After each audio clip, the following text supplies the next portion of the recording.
Čaute ľudia, ako môžete vidieť na videu sa nachádza opustená banská budova v Slovinkách. Je to už strašne v dezolátnom stave.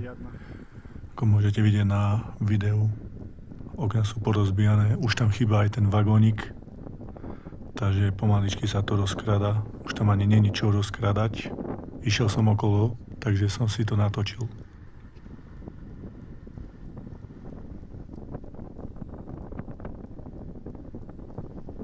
Samozrejme, ak sa vám páčia aj takéto šoty, krátučké, lebo teraz nemám momentálne čas na prieskumy opustených budov, tak dajte mi like. Na takéto krátke šoty budem veľmi rád. Takže ľudia, užite si ešte videjko.